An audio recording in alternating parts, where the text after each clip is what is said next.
My package of Riley parts I've been waiting for finally arrived.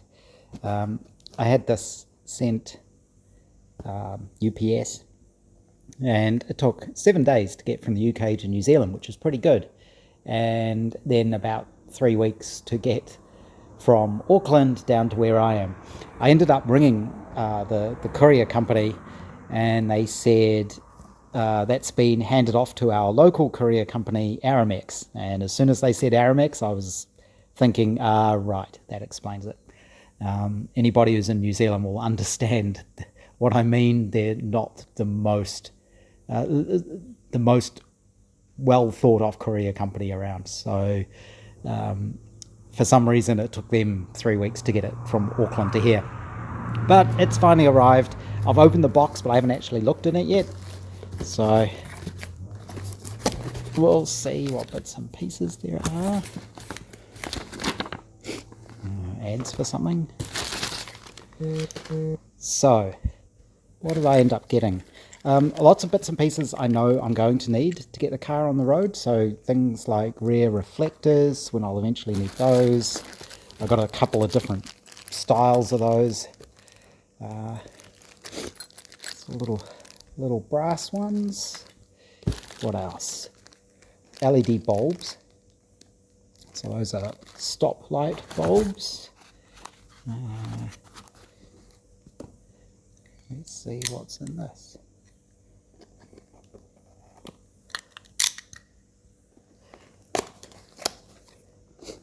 I think these might be the actual stop lamps.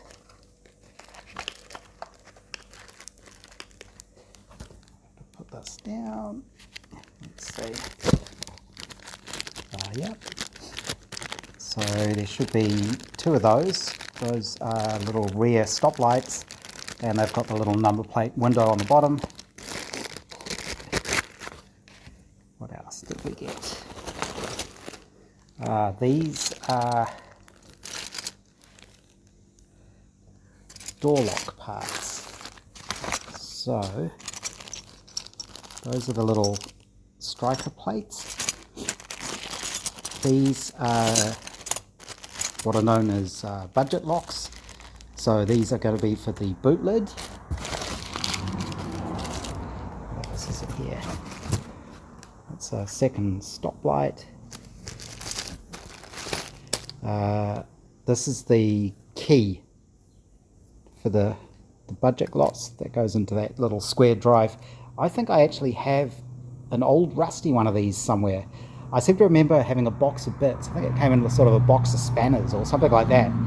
I'm sure there's something like this all rusty, and I didn't know what it was for. So I'll have to try and dig that out.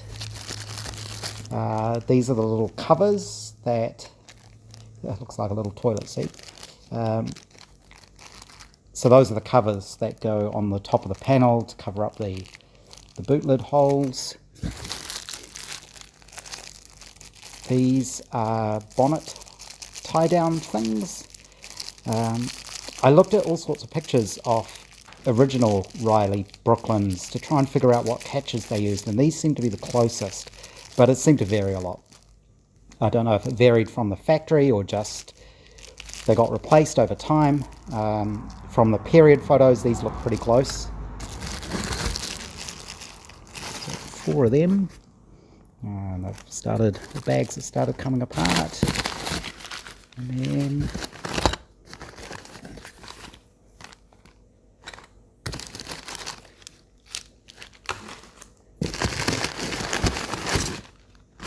so that's everything in the box.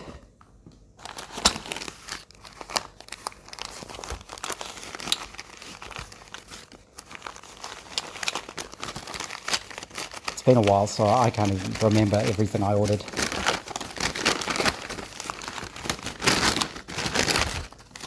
Yes, these are the most important bit, really. These are what I need to be able to continue with the body. So these are very stiff, but these are the door hinges. So obviously they all fit on there, sort of like that. So hopefully I've got them long enough. They obviously they need to be in line. I'll go that way up. So they'll kind of go on there. Yeah, they should be fine. I did measure everything up. If we look on this original door skin, you can see how the door skin's got a little cutout for them. So that seems to be the right size, which is good. That's interesting, slightly different brass. And then I think the last thing should be these are the door latches. These are simple spoon latches. For the doors. So hopefully, I guess they go sort of that way, and they will go down in here somewhere in the doors. So you can get what are called remote latches, where the mechanism is down here and the handle is actually further up here. But they were £184 each, and that doesn't even include the handle. And it just seemed like an awful lot. So I just went for the simpler style, which will be much simpler to mount and fix. And I wasn't sure how big these came up, but if you imagine the door lock's going to be in there, they shouldn't be too much in the way, because obviously you don't want them in the way of your legs. So I think if you really had to, you could open these up and you could modify the handle. But that was all the parts I was waiting for. So next thing I need to do is order more timber, because I ran out of timber for making the doors. I've got half a board left, but I don't think that's enough. So that'll be the next job, I think.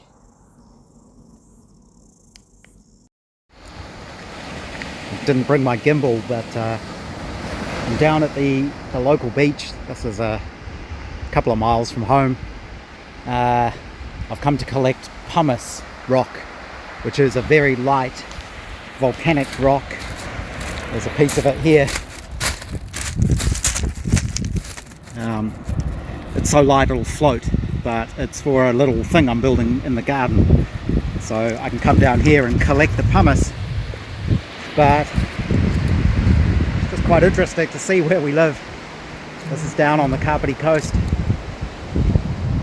This is the local beach. You're not allowed to drive on the beach, at least not this end of the beach.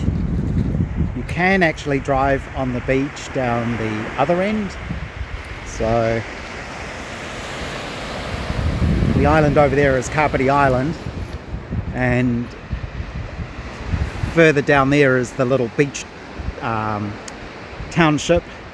So we're back a little bit from the beach. We're not right on the beach. It's a few kilometers down, but apparently you are allowed to drive down the beach from the other end of the township down a few miles down the beach, which I keep meaning to do one day in the Land Rover, just so I know how it works and know that we can do it if there's ever an emergency or an earthquake and the roads get blocked. But for now I'm just up here. I'm going to collect more pumice. I think that looks like quite a big bit, which is good.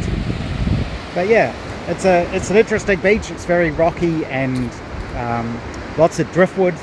So we get driftwood from the garden here. You are allowed to take stuff off the beach. I checked that. It's not a coastal reserve or anything.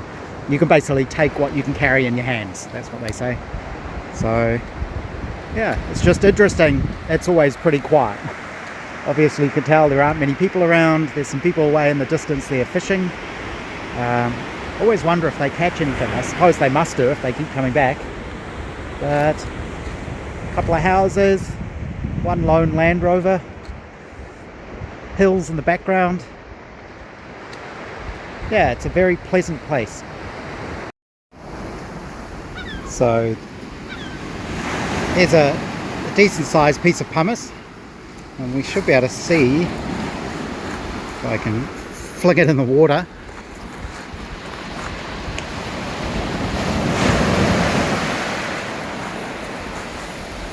you can see that it floats.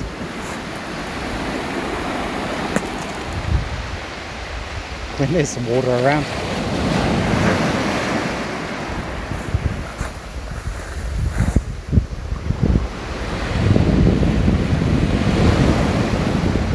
So it was pretty hard to see, but it does float.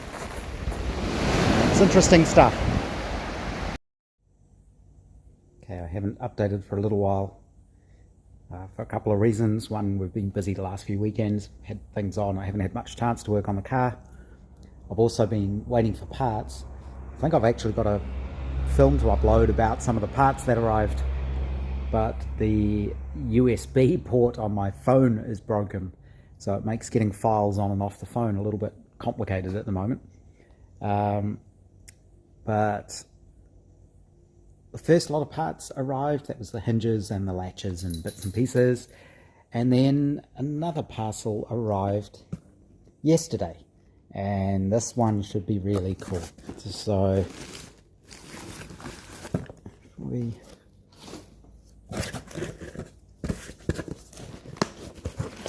into here. So what's the best way to do this?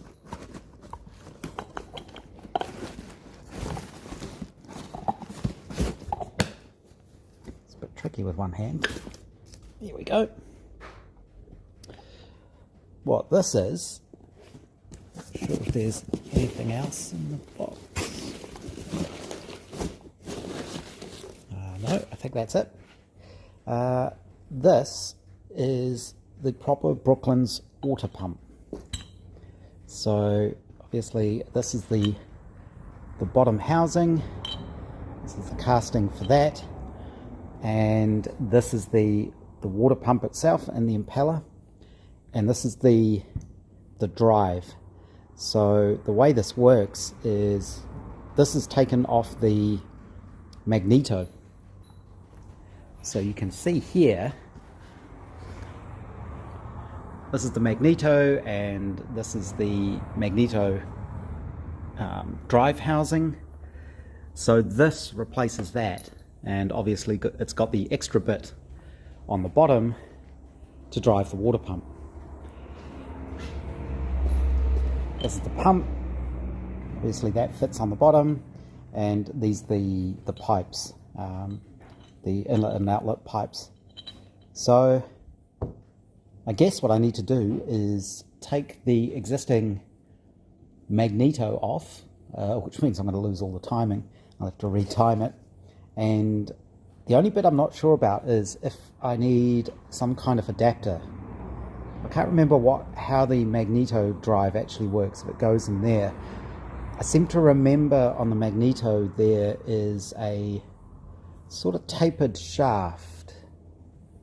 Yeah, it's a little bit hard to remember, but that's going to be the job for the weekend, I think. But yeah, this is the missing water pump. Not actually sure if I need to adjust things or how that actually needs to be set up, but that's very cool.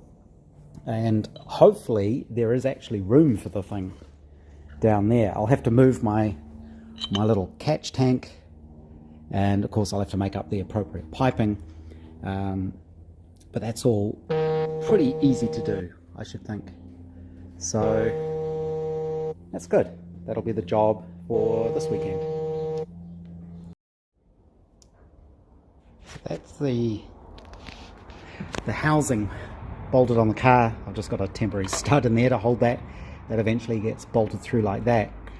And when I had my radiator core built, I knew on the originals the pickup was on this side somewhere, but I think what I've done wrong is I've taken it out the back. It should be underneath, because that's the inlet. So you can see the inlet pipe at the bottom there. So I think what I'm going to need to do is modify my radiator, which should be easy enough. It's all just aluminium. So I probably need to cut off that and block it and put a new outlet on the bottom of it, and then there'll be a hose that goes from there to the radiator to join those. And the other thing I did wrong is I forgot to order, there's another cast water pipe that goes from there, and I'm guessing it goes across the top of the dynamo, it has to go onto the inlet side here. So I'm not sure exactly how that works. I'm probably going to have to make something there, but that should be easy enough, because really all I need is a hose that goes from there across the front here and joins into this, and then I'll block this one down here off. The other thing I could do is block that off and use this still as the inlet and make an adapter and a pipe that goes, it would have to go under the engine, I guess, which probably isn't ideal. There's not a lot of room. So I'm going to have to figure out how to plumb this thing in, and I'm going to have to work out how I join this. This is all a bit wobbly, obviously. So I do need to make the studs to hold all of this together. That's easy enough. But